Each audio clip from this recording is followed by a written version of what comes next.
tout est noir. Mais toi, toujours, tout est noir.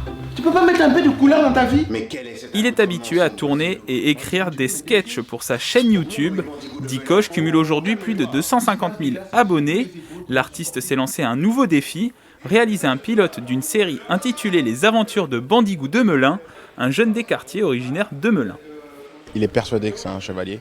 Il va partir dans des croisades contre le 70, contre le 94.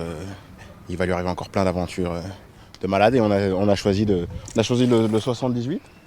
Voilà, la Verrière parce que voilà, on a un cadre idéal. L'idée c'est de jouer sur les codes modernes, anciens, de la cité, de ce que j'ai pu connaître aussi, et s'amuser avec et faire quelque chose de joyeux plutôt que montrer tout le temps les mêmes images de la cité. Dikosh et son équipe de tournage ont choisi La Verrière.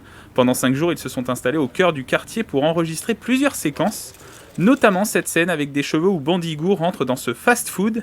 Le tournage à La Verrière, un choix facilité aussi par le producteur et réalisateur originaire de la ville, Nadir Youlin.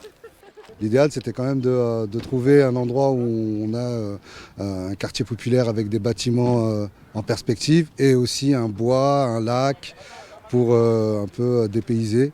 Et tout ça, question de logistique, c'est ce qu'il y avait de plus pratique. Les plans artistiques, du conseil, de la gestion, ramener les meilleures personnes pour cet endroit-là, leur proposer des lieux qui conviennent au scénario qu'ils ont écrit. Donc comme moi, je connais parfaitement les lieux de Saint-Quentin-en-Yvelines, et là, en l'occurrence, du Bois de l'Étang, je visualise les lieux, je leur propose, je les amène sur les lieux. Ce tournage, l'occasion aussi pour Nadir Youlin et son association pour la création et l'innovation artistique et culturelle de faire découvrir les métiers du cinéma aux habitants de La Verrière. De son côté, Dikosh prévoit la sortie du premier épisode de sa série cet été sur sa chaîne YouTube Dikosh TV.